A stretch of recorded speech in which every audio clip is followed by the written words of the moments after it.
Merci Catherine d'avoir accepté notre invitation à cet entretien qui sera conduit par Josiane Gello et moi-même. Euh, à l'enregistrement, Georges Chiche et Michel Brett. Alors, bienvenue pour cet entretien. Merci. J'ai découvert ton écriture, Catherine, avec un texte paru à Poésie Rencontre en 2002, Les temps de l'indicatif. Auparavant, tu avais écrit une nouvelle, Les tranches cas de la boulangère, il me semble, et puis un roman collectif. Puis ont suivi roman, essai, poésie, récit. Donc ça m'a semblé très riche, une grande diversité d'écriture. Alors ma première question, elle est toute simple. Est-ce que tu te souviens de la façon dont tu es entré en écriture? Est-ce que tu as des souvenirs de ce moment ou de ces moments et est-ce qu'il y a eu des éléments déclencheurs? Alors, cette question m'a rappelé effectivement des souvenirs très précis. Je pense que je suis entrée en écriture en sixième ou en cinquième, à l'occasion de ce qu'on appelait à l'époque les rédactions, qui n'ont plus cours aujourd'hui.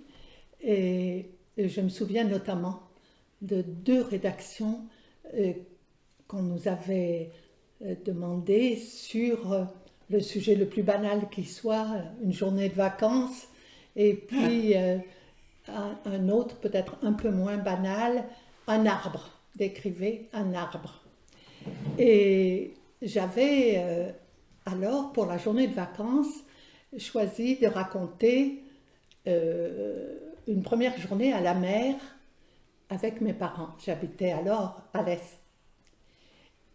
Et je me souviens très précisément de cette rédaction parce que j'ai fait partie des élèves dont, à l'époque, le professeur lisait les rédactions en classe quand elles étaient assez réussies et les faisait recopier sur un cahier spécial.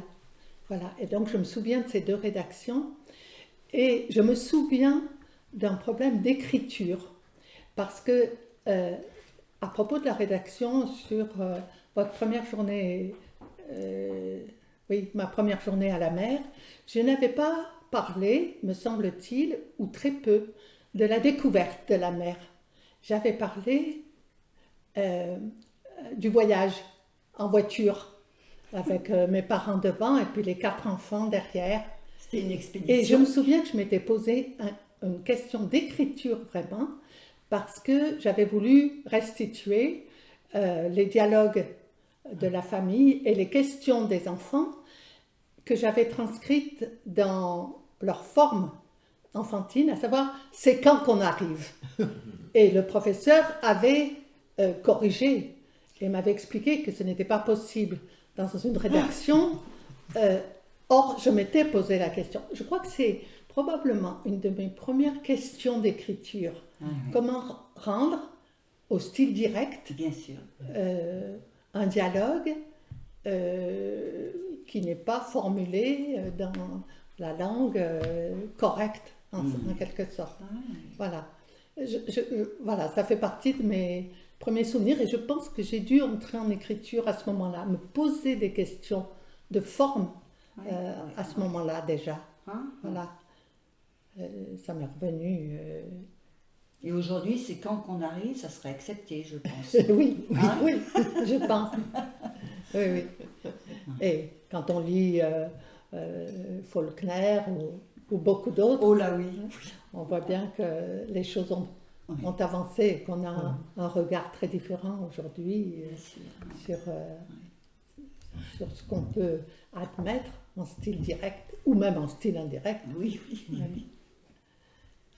Oui, il nous apprenait la belle langue, entre guillemets. Oui. Il ne s'agissait pas d'avoir des écarts par rapport à ce qui était attendu. Donc ça, est-ce que ça a été un déclencheur? Ou simplement, ça a ça a mûri, ça a pris du Je, temps. je pense que les déclencheurs, c'était les sujets Oui. qu'on nous avait donnés et puis des images Mm, que j'avais gardées en tête. mm, Euh, oui, des sujets, des images. Un peu comme, on y viendra peut-être tout à l'heure, un peu parce que euh, on va en venir aux questions de commande, peut-être.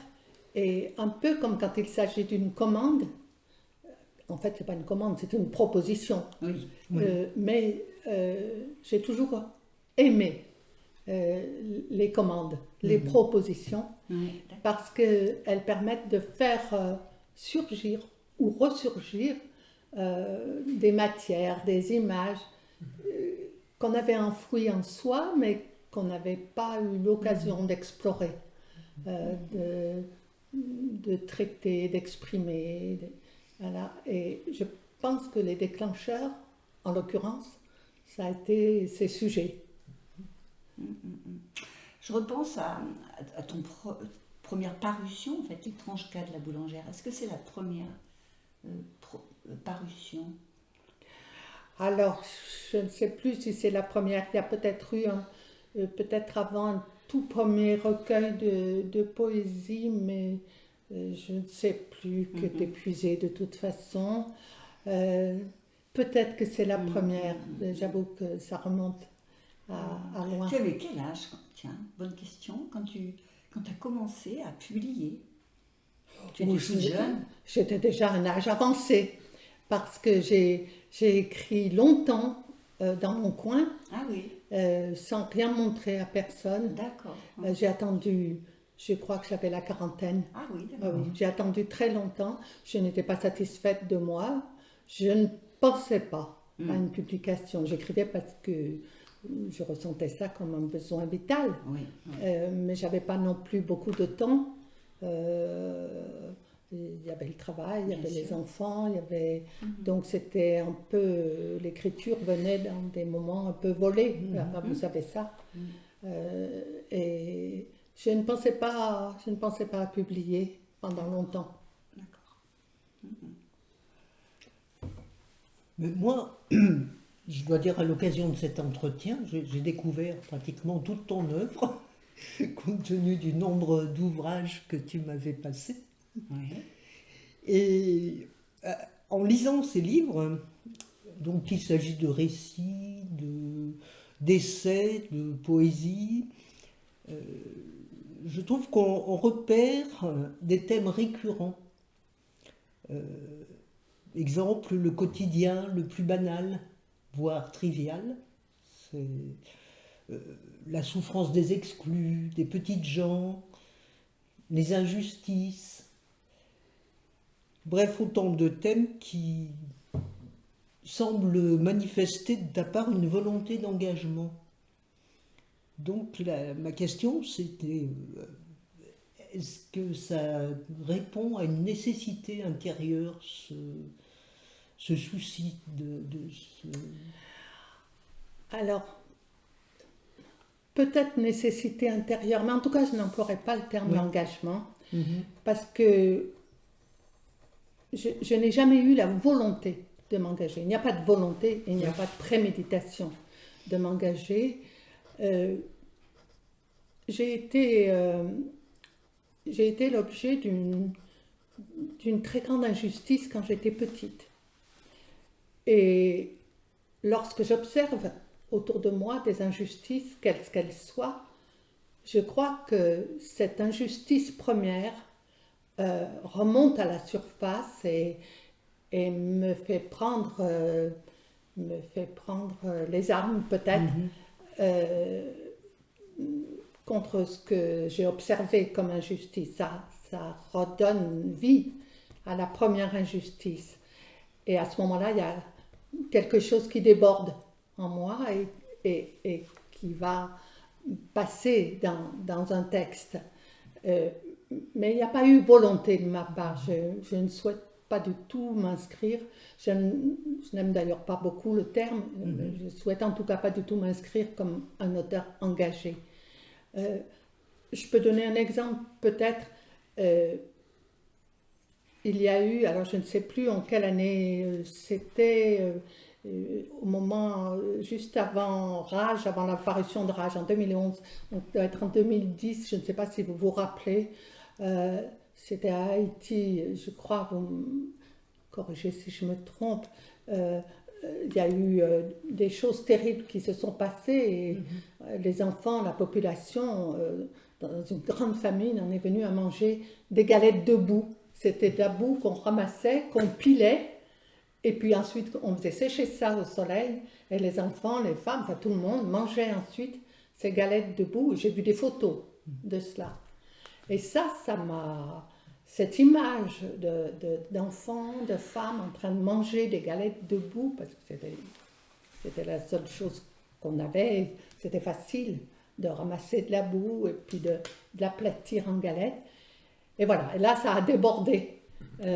Et d'où Rage. Et Rage s'est déplié, je dirais, à partir de cette image des galettes de boue.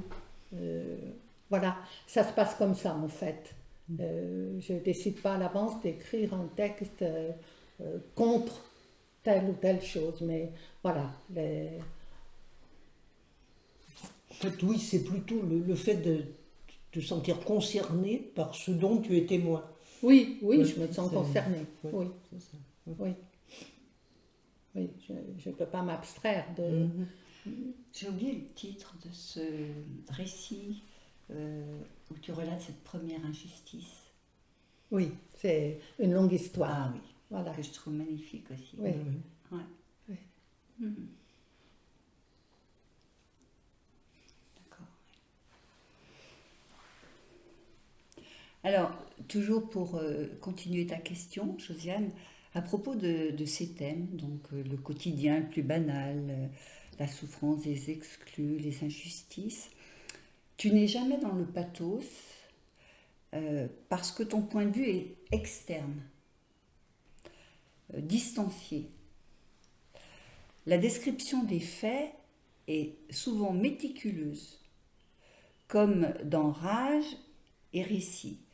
Alors, je vais lire un petit texte de Rage qui évoque les boat people et dans lequel on voit bien cette distance que tu prends justement. Il n'y a pas de compassion, c'est je montre. La barque a coulé avec sa cargaison, comme un petit jouet dans les vagues, de corps très noirs. Le passeur, l'argent était déjà dans sa poche.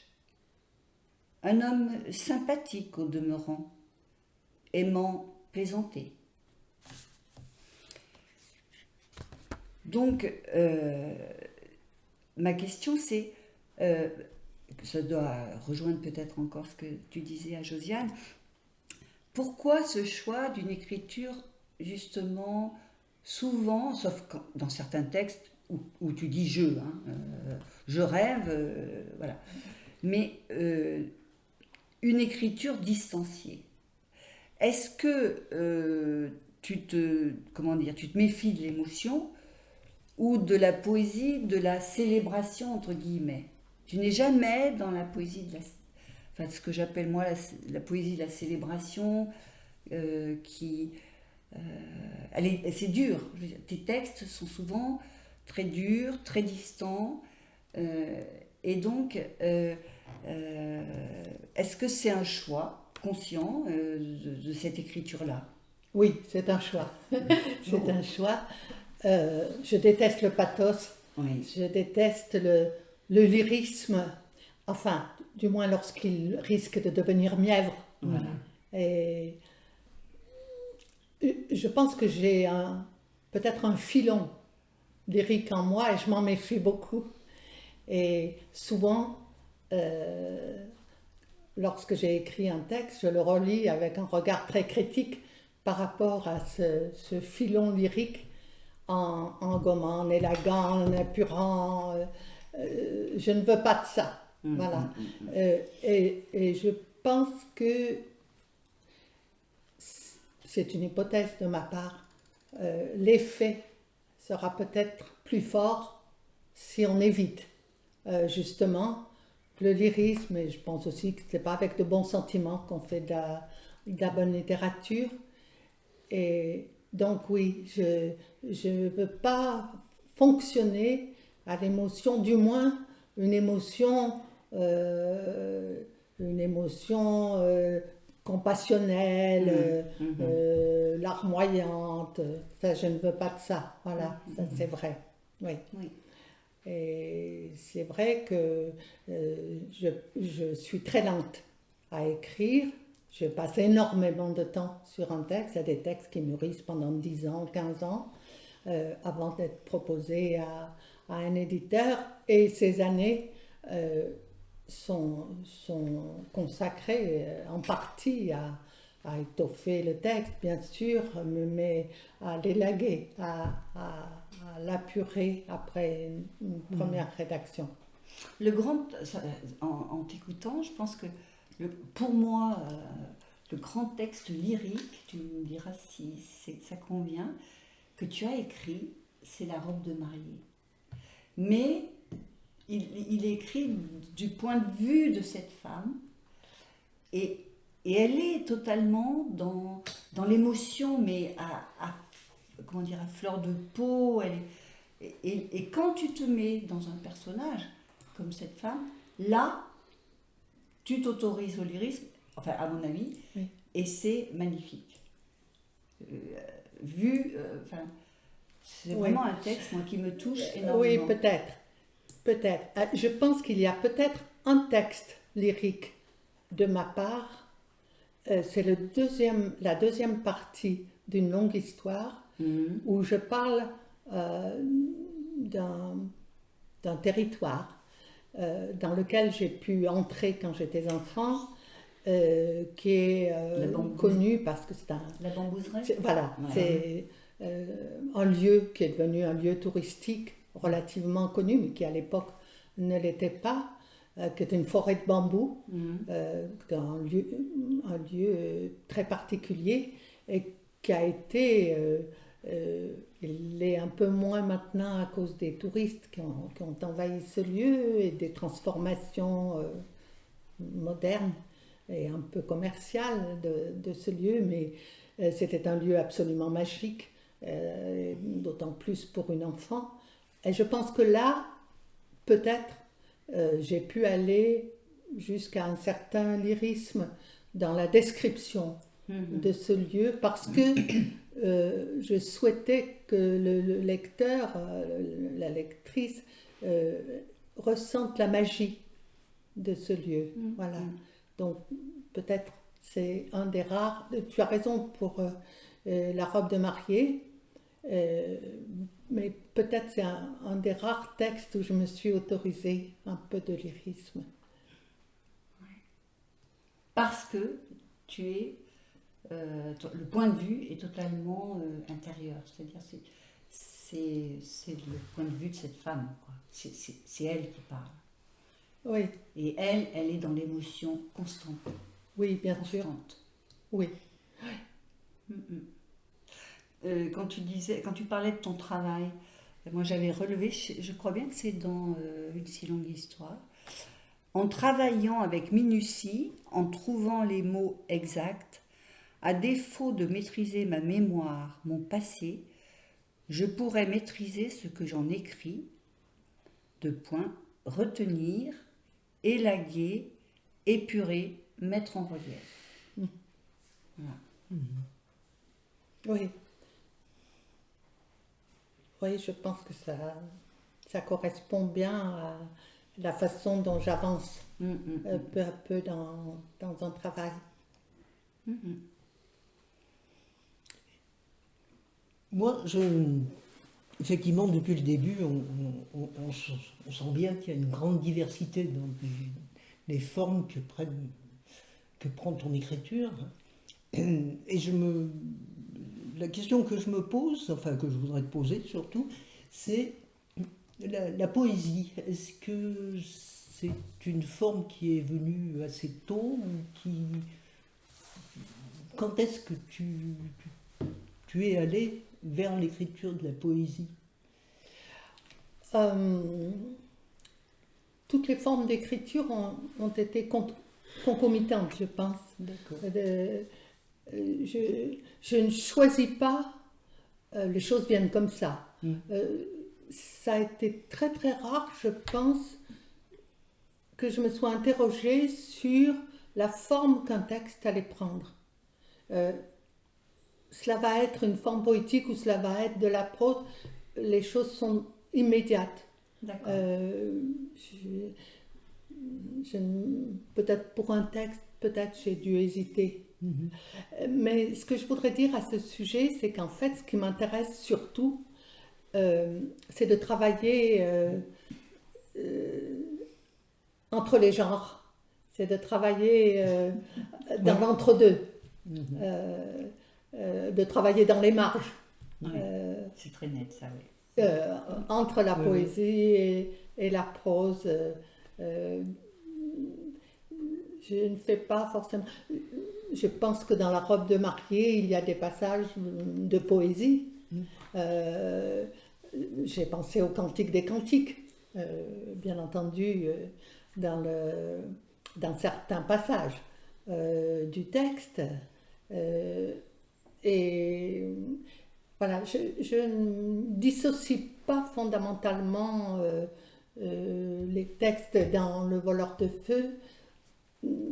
C'est écrit sous une forme poétique, mais en même temps, on glisse à la prose. Enfin, c'est une poésie très, très fluide. Par contre, en poésie, vraiment en poésie, j'ai travaillé pendant pas mal de temps, pendant 1 an et demi à peu près, beaucoup, sur des haïkus. Et j'ai participé à une petite série de fascicules qui paraissaient de façon périodique. Il y en avait un par saison et qui rassemblaient des haïkus de différents auteurs. Et j'ai beaucoup aimé travailler là-dessus parce que ça allait aussi dans mon sens d'essayer de réduire, d'apurer, parce que le haïku, on a 3 tout petits vers, on a quelques syllabes pour essayer de dire un moment du monde, un instant. Et il faut qu'on arrive avec ces quelques syllabes à suggérer le plus possible, et je trouve ça passionnant. C'est comme un petit laboratoire de la langue où on a très très peu de moyens et bon, on essaye, on tâtonne avec les quelques mots ou syllabes qu'on a, et s'il y en a un trop ou de moins, c'est fichu. Ça m'a beaucoup intéressée. Voilà. Et certainement, ça va aussi dans le sens de mes travaux dans l'ensemble, quoi. Oui. Et d'ailleurs, je trouve, avec cette rigueur, il y a aussi, enfin, peut-être qu'elle entraîne aussi une exigence de lucidité dans tes textes,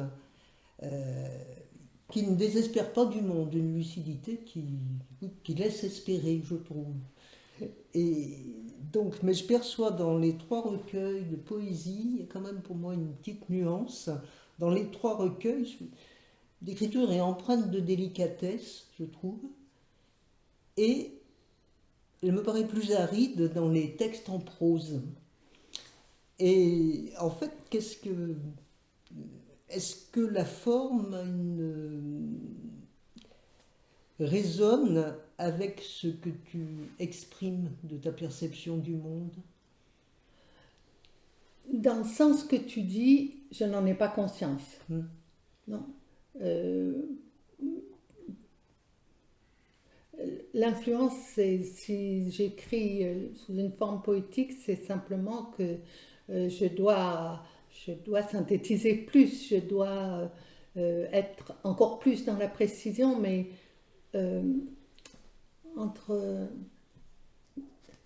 ça, ce sont des impressions de lectrice, mais je n'ai pas conscience de ça. Ouais, ça me fait penser, quand tu parles, à la fois, tu aimes les contraintes dans l'écriture, tu parles Oui. du haïku, Oui. et au début, il me semble que tu nous as dit, j'écris aussi dans les marges. Mm. Et alors j'aime beaucoup, c'est, comment dire, c'est un peu contradictoire, mais je comprends tout à fait les deux. À la fois, c'est de la contrainte, oui, du haïku, la contrainte d'une commande, et malgré tout, il y a toujours quelque chose qui te porte vers la marge de Oui. comment dire, de cette contrainte. Oui, c'est Ça, vrai. c'est très intéressant dans ton écriture. C'est vrai, tu as raison, de même que cette opposition entre une veine peut-être lyrique et puis la volonté d'être précise, Exactement. rigoureuse. Oui. Ouais. Oui, oui, tu as raison.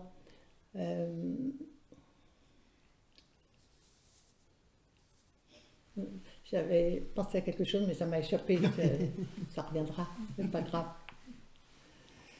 Mais d'ailleurs, à propos de la forme, tout à l'heure, tu disais que tu aimais... Oui, c'est vrai que j'ai tendance à travailler dans les entre-deux, dans les Oui. marges, et c'est pour ça que parfois un éditeur me renvoie un texte en me disant c'est inclassable. Je n'ai pas de collection. Confirme. Je n'ai pas de collection pour ça. Voilà. C'est plutôt rassurant. Oui. Je ne sais pas si c'est rassurant, les mais éditeurs ça ne me n'aiment décourage pas. Mais voilà, c'est simplement que bon.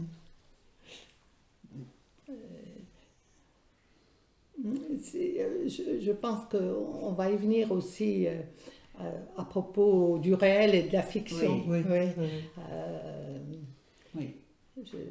Je ne suis jamais ni vraiment dans la fiction, ni tout à fait dans le réel. Mais d'ailleurs, tu disais tout à l'heure que tu aimais bien répondre à une commande, enfin que la contrainte était pour toi un moteur aussi Oui. d'écriture. Et effectivement, je me suis posé cette question, moi, à propos de Toute l'histoire nous manque. Est-ce que c'était une commande de la revue? Oui. Et... Enfin, une proposition. Oui, une proposition. Mais après, tu étais tout à fait libre du thème, ou est-ce qu'il répondait à l'esprit? Ça a été un de la travail revue? très intéressant. La commande de Voleurs de Feu, à laquelle je ne m'attendais pas du tout, parce que donc cette commande s'accompagne du nom de la plasticienne. On n'a pas le choix de la plasticienne ou du plasticien. Et il se trouve que je connaissais un petit peu le travail de la plasticienne parce que j'avais assisté à une petite exposition de son travail que j'avais bien aimé. Et il n'y avait pas de thème au départ et en aucun cas mes textes n'étaient censés commenter ces peintures, ni ces peintures censées illustrer mes textes. Nous nous sommes rencontrés à 2 ou 3 reprises, on a passé du temps ensemble et nous avons cherché en commun, à partir de certains de mes textes et à partir de certaines de ses peintures, de son travail, un thème qui pouvait nous rassembler, qui pouvait nous intéresser, toutes les deux. Et il s'est trouvé que nous avons découvert que les fonds marins et l'histoire de la création du monde, dans ces fonds marins, comment ça avait pulsé les premiers moments de vie, l'espace sous-marin avant même la création du monde, il s'est trouvé que ça nous passionnait toutes les deux. Et c'était présent dans son travail, et ça n'était pas dans le mien, mais j'ai découvert que c'était quelque chose qui me plaisait beaucoup à travailler, et on s'est inspiré aussi, elle s'était déjà inspirée dans son travail, elle me l'a fait lire, d'un petit texte de Leclésio, je ne sais plus, j'ai recherché mais je ne l'avais pas à la maison, dans quel recueil c'était. C'est un tout petit texte qui parle des fonds marins, du chaos premier, enfin, avec un emmêlement des temps. Et donc, on a travaillé de notre côté, et puis ensuite on s'est retrouvés. Moi, j'avais écrit un certain nombre de textes. Elle avait un regard possible des travaux, et on a pioché dans les textes et les travaux pour mettre ça en regard. Voilà. Donc, aucune des deux n'illustre l'autre. C'est un travail commun autour d'une thématique. Voilà, ça a fonctionné comme ça. Oui. Et ça a été vraiment un très bon exemple de ce que peut apporter une commande. Oui. Oui, d'ailleurs, c'est intéressant que tu parles des fonds marins, d'une certaine façon des origines. Oui, oui. Et c'est vrai que moi, en lisant ce texte, je me suis dit, mais enfin, que la vie, elle était vraiment saisie dans ce qu'elle avait de plus intense, Ouais. de premier. Oui, je dis. oui, oui. C'est- Effectivement.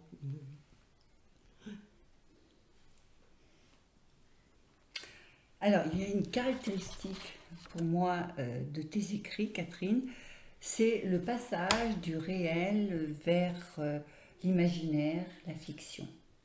Alors, par exemple, je voudrais lire, par exemple, le texte, l'écrit poétique Je rêve annonce clairement qu'on est dans l'imaginaire, et en l'occurrence ici dans un cauchemar.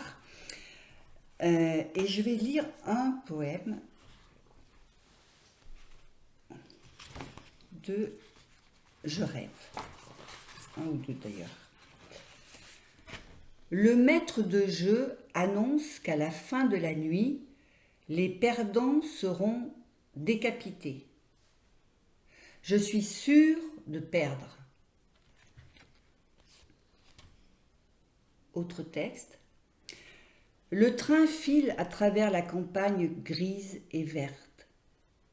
Sur le ballast, un couple et un jeune homme nus, allongés à même les pierres, se livrent au regard. Le soldat nazi m'entoure la taille. Je le repousse. Il enlace la femme voisine, puis le train traverse une forêt, avec notre troupe de femmes affamées et hébétées, et enfin entre dans une ville. Voilà, donc c'est un texte dans lequel effectivement on est dans l'imaginaire et voire dans l'inconscient, ça rejoint sans doute des peurs inconscientes ou conscientes. Et par contre, dans un autre texte, comme récit, ce sont de petites scènes d'apparence très réaliste qui évoquent les aspects les plus étranges ou sombres de notre humanité et qui me font penser aux micro-fictions de Régis Geoffrey. Oui. Et ce sont des scènes qui font peur, qui sont souvent très étranges, inquiétantes. Et là aussi, dans une écriture très minimale, mais d'apparence réaliste, en tout cas. Alors, je vais en lire une, donc de récit. À l'avant du joyeux cortège de carnaval, les vedettes qu'on se montre paradent. Un jeune homme déguisé en mer grand, un caraco blanc ouvert sur son torse velu, accompagné de son chaperon rouge, gracile, en courte robe d'enfant à fleurs roses sous son manteau rouge. Et sur les épaules de son père, une petite fille grave, à la beauté irréelle, toute en tulle et satin vert, le visage et les cheveux décorés aussi de minuscules papillons verts. Derrière eux, une mère tient par la main sa fille mongolienne, qui n'est pas déguisée. Donc, dans ce texte, c'est extrêmement descriptif, avec des couleurs, des mouvements, et presque tout fonctionne comme des nouvelles, c'est-à-dire avec une chute. Et la chute, très souvent, moi, me laisse dans cette espèce d'appréhension, d'étrangeté, et qui rejoint quelque chose de l'inconscient. Je pensais au conte, par exemple, tu vois. Le petit chaperon rouge, hein, il se fait manger, hein, je crois, à la fin. Et voilà, donc ma question c'est comment toi tu perçois cette porosité dans tes textes? Alors tu as un peu répondu en parlant des marges, mais quand même très présent dans tes écrits entre le réel, euh, l'imaginaire, cette ligne de très, comment dire, très fluctuante peut-être entre les deux. Alors, euh, moi, j'ai l'impression de ne jamais travailler sur l'imaginaire, Ok. d'être toujours dans le réel. Euh, je rêve et fais euh, de cauchemars, parce que j'ai appelé ça je rêve, mais les rêves en question sont plutôt des cauchemars. Or, ces cauchemars me sont tous arrivés. Ah. Je n'ai rien inventé. Mhm. Donc pour moi, c'est à la fois du réel, puisque ça m'est arrivé, et ce n'est pas de l'imaginaire, et de l'inconscient. Là, tu as prononcé le mot d'inconscient, et bien sûr, c'est juste. Mais voilà. Et d'un récit, tous les récits sont vrais. Oui, J'ai aussi. observé tout ce que je raconte d'un récit. Donc tout est réel. Après, c'est mon regard à moi qui a distingué certains éléments. Dans le texte que tu as lu du cortège de carnaval, bon, j'ai vu cette femme avec sa fille, et alors juste après cette petite fille tellement jolie, tout en vert avec ses papillons, et puis derrière il y avait cette femme qui n'avait pas déguisé sa fille. Ça m'a, oui, ça m'a, je sais pas que dire, mais voilà, ce détail-là m'a saisi dans tout le carnaval que je regardais passer devant moi. Donc, pour moi, il n'y a pas d'imaginaire là-dedans. Et je travaille très rarement sur l'imaginaire. Et quand je travaille sur l'imaginaire, c'est parce que, à force d'observer un élément de la réalité, il y a des choses qui en ont découlé, comme on va en parler peut-être tout à l'heure, cette femme sur le seuil de sa porte dans la peinture d'Edouard Hopper, Oui. mais c'est à force de la regarder et de voir certains détails, ses chaussures de ville noire, sa robe décolletée, Oui, la maison là, tu sordide, imagines, voilà. effectivement. Mais et puis j'ai lu aussi la biographie de Oui. Hopper, tout ça.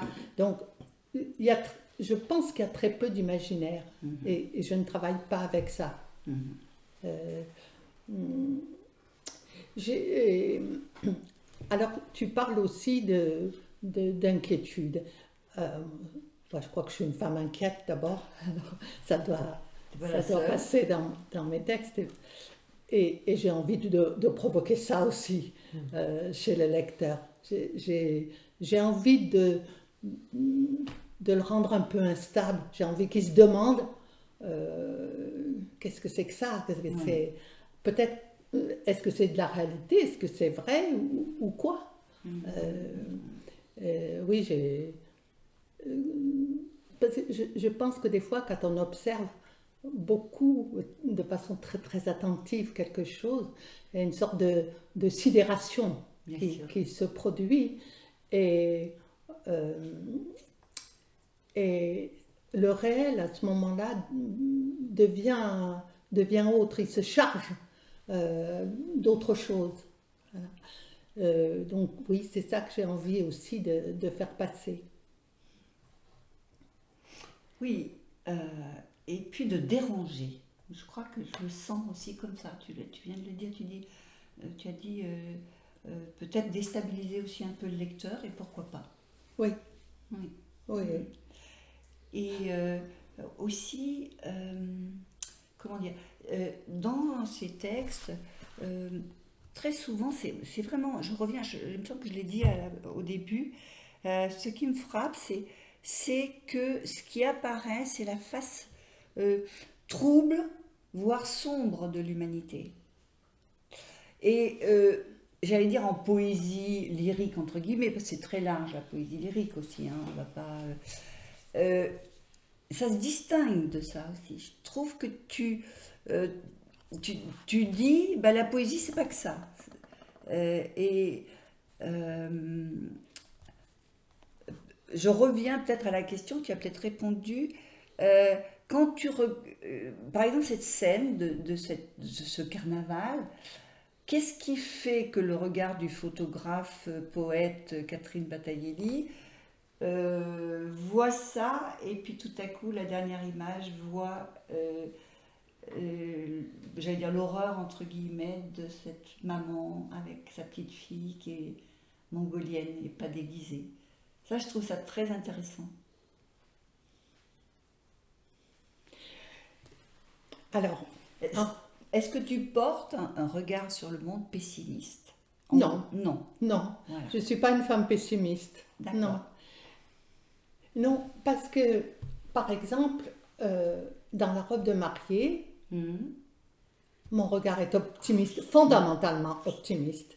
Je pense que c'est une merveille que, même dans sa folie, cette femme ait, jusqu'à la veille de sa mort, cru au bonheur et travaillé au bonheur. Et pour moi, c'était une des raisons de ce texte, c'était ça, justement.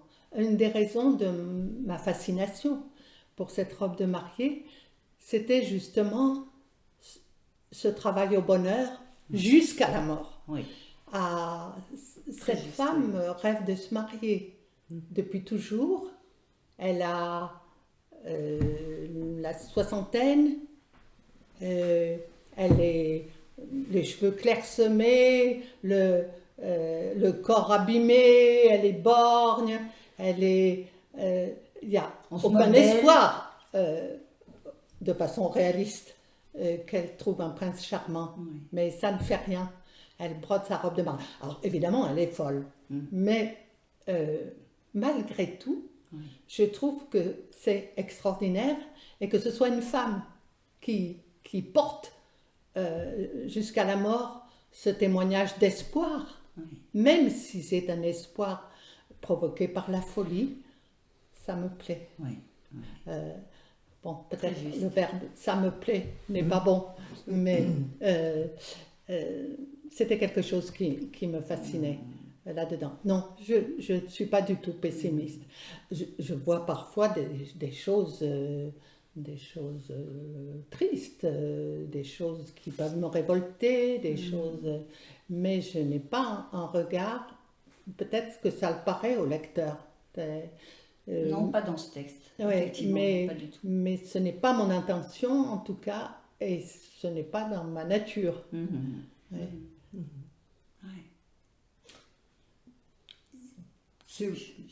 Pardon. Non, je reviens à ce texte que je trouve vraiment... Mais tu as prononcé le mot conte. Oui. Ça m'intéresse beaucoup, parce que j'ai été nourrie de contes, pas tellement dans mon enfance, puis mes parents m'ont pas lu de contes, mais j'en ai beaucoup lu à mes enfants et mes petits-enfants.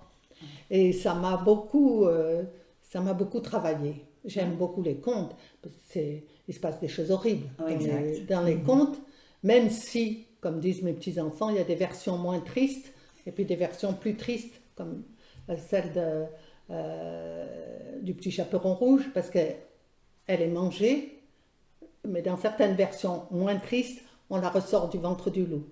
Oui. Donc, voilà. Mais dans beaucoup de contes, il se passe des choses horribles. Et c'est une matière que j'aime beaucoup. C'est une matière que j'aime beaucoup, et il y a souvent des références, je m'en aperçois parfois après coup, ou je m'en aperçois mais je laisse, il y a souvent des références aux contes, explicites ou implicites, dans certains de mes textes. Et donc, par rapport aussi à ce travail sur l'inconscient aussi, pas forcément conscient d'ailleurs, mais qui sur ce qui se passe dans l'inconscient, quoi. Le conte, c'est ça, hein. Oui, C'est que ça révèle nos peurs, oui, voilà, oui. tout simplement. Oui. Ouais. Oui. Ouais. Très juste. Enfin, moi, je vais revenir à ce personnage, enfin, notamment la femme de la robe de mariée, qui est effectivement, tu as raison, une merveille d'espoir, je trouve.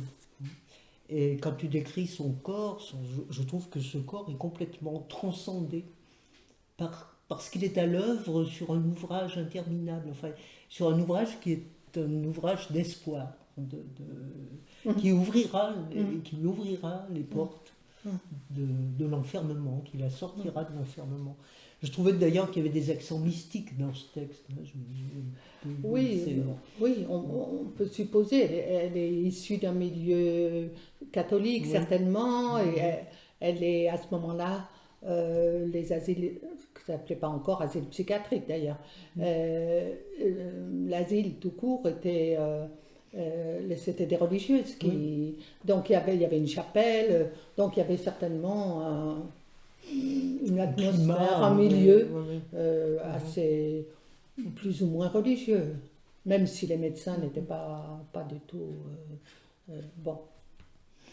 D'accord. Et, et en fait, en regard de cette femme, moi, j'ai vu aussi cette femme qui est campée par Hopper dans South Carolina.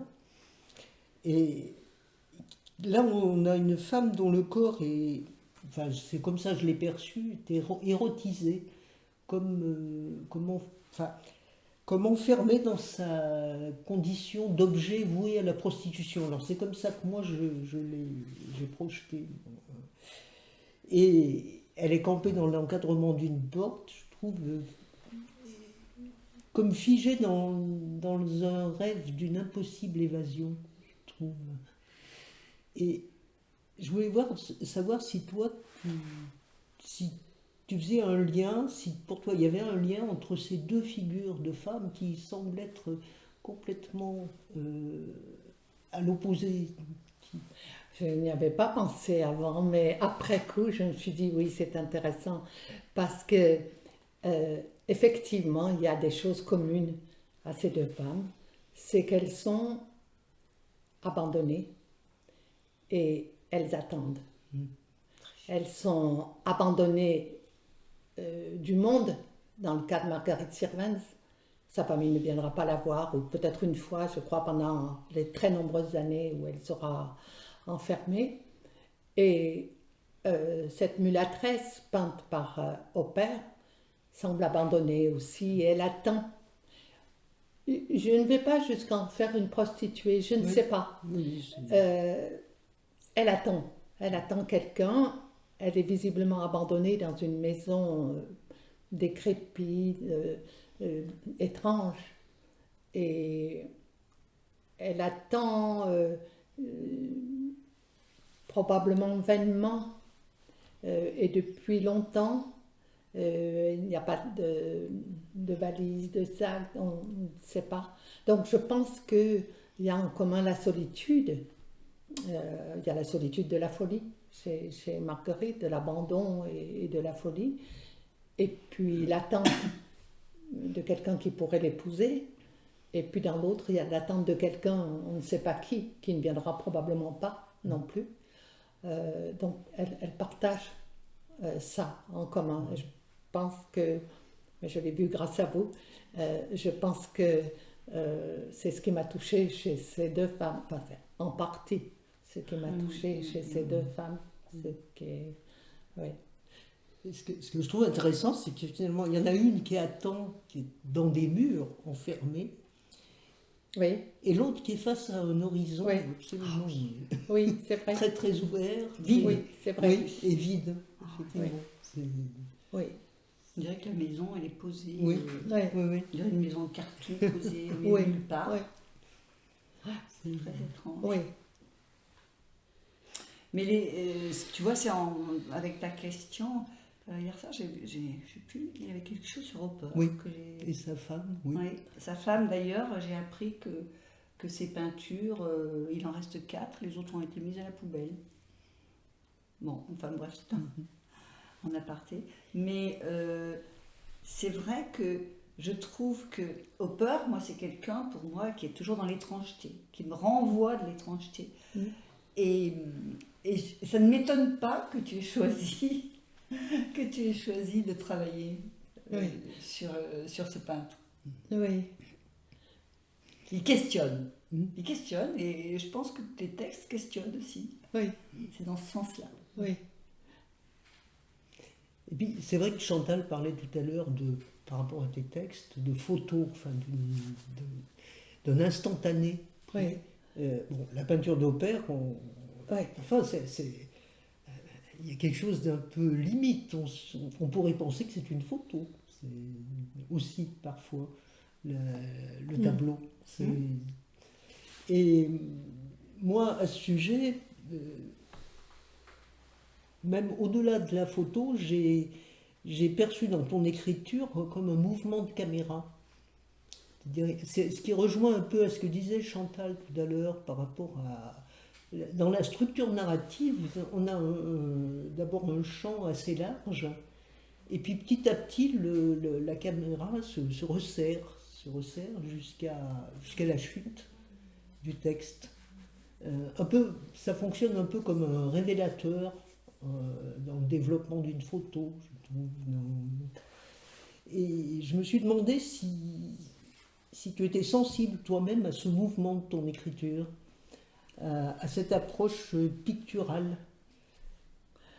Alors, pas vraiment, sauf en ce qui concerne la chute. Bon, c'est vrai que j'ai le souci de la chute parce que c'est ce qui va rester. C'est ce qui va rester pour le lecteur, c'est le mot final, donc effectivement c'est quelque chose que je travaille, mais je n'ai pas vraiment conscience de ce mouvement dont tu parles. Je ne sais pas. Alors, ce que je pourrais dire par contre, c'est que hasard, commande, proposition, il se trouve que depuis plusieurs années, je travaille sur des textes, sur des peintures. Il y a le texte sur cette peinture de Hopper. J'ai travaillé beaucoup à un moment, mais ça n'a rien donné, enfin, en tout cas pour l'instant, sur des peintures du douanier Rousseau. Et sur les forêts exactement du douanier Rousseau. Et je travaille beaucoup en ce moment, enfin depuis 1 an et demi à peu près, sur un texte de théâtre qui va donner lieu probablement à une lecture de théâtre à l'automne. Ça devait déjà être le cas en novembre dernier, mais ça a été annulé pour des raisons qu'on connaît. Sur Artemisia Gentileschi, qui est la première grande peintre italienne du début du XVIIe siècle. Et donc, j'ai l'époque un petit peu après le Caravage. Et donc, je travaille beaucoup sur des peintres ou des peintures, plus exactement. Alors, je ne réponds pas là à ta question, mais c'est simplement qu'elle provoque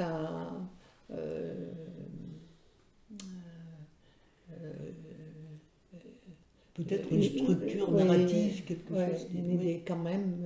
Alors, est-ce que cette familiarité depuis plusieurs années, en particulier avec des peintures et des peintres, donne lieu à quelque chose de particulier dans mon écriture? Ça, je ne suis pas capable de le dire. Je ne sais pas. Cette peintre, là, le travail sur cette peintre, c'est une commande aussi? C'est une proposition. Une proposition. C'est vrai que comment? D'une metteur en scène. Ah oui, d'accord. Voilà. Donc, c'est une commande un peu particulière, d'une dramaturgie au départ. Oui. Voilà. Et donc, tu n'as jamais écrit de dramaturgie ici? J'en ai écrit, mais qui n'ont pas, Ah oui. qui n'ont pas abouti. pense qu'il y avait un problème de longueur, il y avait un problème, bon, il y avait différents problèmes, mais là, je pense que ça va aboutir. Ah oui, ça c'est intéressant Oui. aussi. Il manquait le théâtre. Alors le théâtre, ceci dit, la robe de mariée a été mise en scène. Hein? Et elle va être jouée en spectacle complet en septembre dans D'accord. l'Oise, dans D'accord. une Ah salle de oui. spectacle de l'Oise. Et là, le spectacle, ce ne sera pas seulement une mise en jeu d'extraits, c'est le texte complet Le texte qui sera complet. donné. Le monologue complet. Oui, Oh là là, dis donc. Oui. oui, Performance d'actrice, là. Hein? oui, oui, oui. Parce que c'est vraiment un texte Oui. très beau, mais difficile, j'imagine. Oui, c'était une performance et malheureusement, ce ne sera pas l'actrice qui était celle de la mise en jeu précédente qui est indisponible actuellement. Ce sera quelqu'un d'autre que je ne connais pas, mais je fais tout à fait confiance. Oui. Ouais. Pour terminer, tout doucement, par rapport à ce que tu nous dis là sur cette dramaturgie, est-ce que tu as d'autres projets en cours? Il y a des petits projets et des plus importants. Donc, le plus important, c'est Artemisia. Un petit projet rapide, c'est Raja Kohanian, que vous connaissez peut-être, qui est photographe à Lyon, m'a demandé d'écrire un petit texte d'introduction sur son dernier travail photographique. Donc, je suis là-dessus, mais enfin ça, c'est 2 pages, voilà. Je suis sur un texte aussi, parce que je travaille toujours sur plusieurs textes en même temps. Oui. Et je travaille aussi sur un texte d'un plasticien conceptuel, contemporain. D'accord. Je ne sais pas si ça verra le jour Voilà. Et tu ensuite. travailles. Voilà, après, est-ce qu'un éditeur sera intéressé? C'est une autre question. Oui, Mais, bien sûr. Mais... voilà. Donc, des textes sur des plasticiens, plasticiennes contemporains, donc lointains, début du XVIIe siècle, c'est loin de nous. Oui.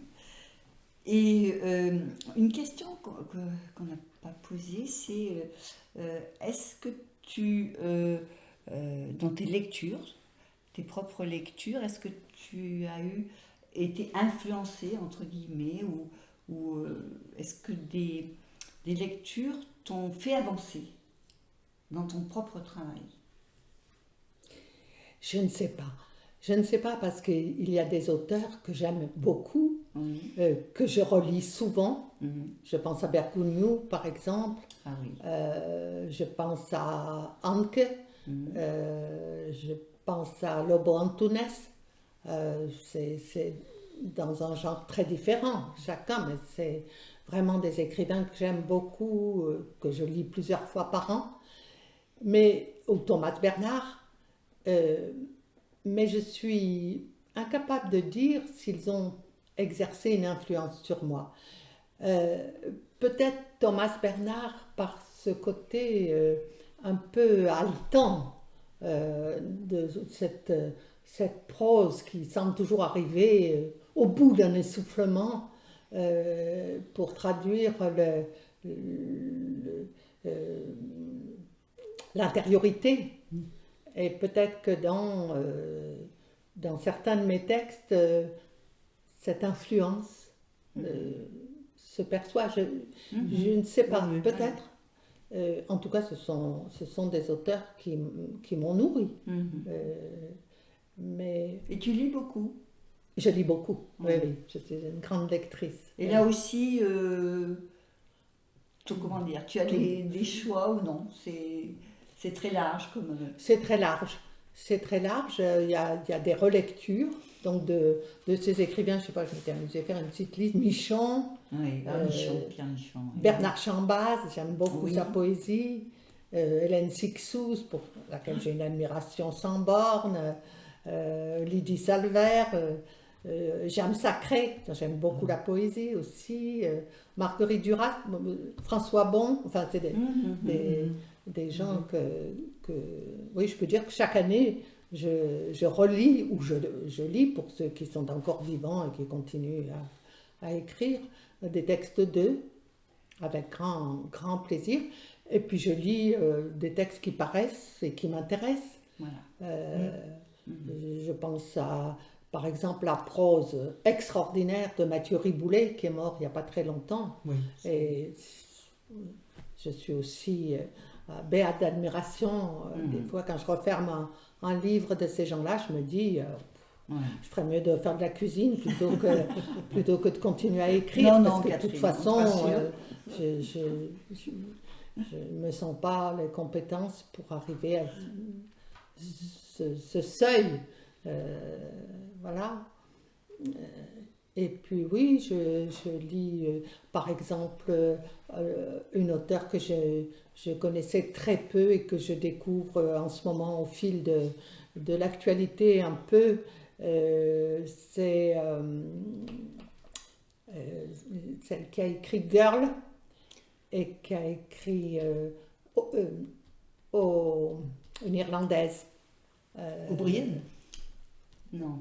Non, c'est pas Edna O'Brien. O'Brien, Voilà. Edna O'Brien, Oui. qui a une écriture Oui, aussi oui. extraordinaire et qui en plus raconte des choses. Mais c'est extraordinaire de voir comme elle décrit des paysages, comme elle décrit des événements. Voilà, je lis aussi beaucoup de choses qui paraissent d'écrivains contemporains. Voilà. Et la vie lyonnaise, est-ce qu'elle te plaît par rapport justement aux expositions, aux lectures? Parce que tu es une vraie lyonnaise, Catherine, non? Oui. Ah, non, je ne suis pas Non. une vraie lyonnaise dans la mesure où j'ai vécu jusqu'à 10 ans dans le Oui. Midi, du côté d'Alès, donc Mais tu te plais à Lyon. beaucoup. Voilà. Beaucoup. Sur tes bords de Saône. C'est une ville que j'aime beaucoup et je reste près de la Saône, que je vois de la fenêtre de mon bureau. Oui. Je vois passer les péniches, tout ça, j'aime beaucoup. Oui, c'est important pour moi. J'ai d'un côté un petit bout de voie ferrée de Saint-Paul et de l'autre côté un petit bout de Saône. Et c'est important, les deux choses sont importantes pour moi. Et puis les toits de la Croix-Rousse, les toits des Vieux-Lyon, tout ça, oui, ça me plaît beaucoup. Et tes ponts, et les ponts lyonnais. Oui. C'est vrai. Bon.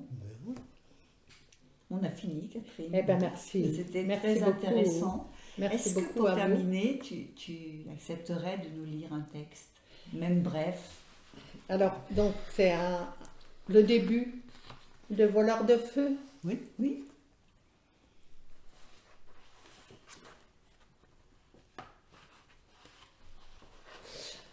Il ne nous reste plus de territoire vierge à découvrir, plus de taches blanches comme dans les atlas anciens où partait mon grand-oncle explorateur et sa dernière lettre à l'encre pâlie et dans le bahut du salon. Hormis ces espaces de papier, ces parcelles de terrain, pas une aventure, mais une lente, très lente, infime, solitaire investigation et la possibilité d'y faire advenir juste une possibilité, une petite expérience intime, je ne sais quoi, retirée de là où je me fracasse. Merci, Catherine. Merci. Merci beaucoup.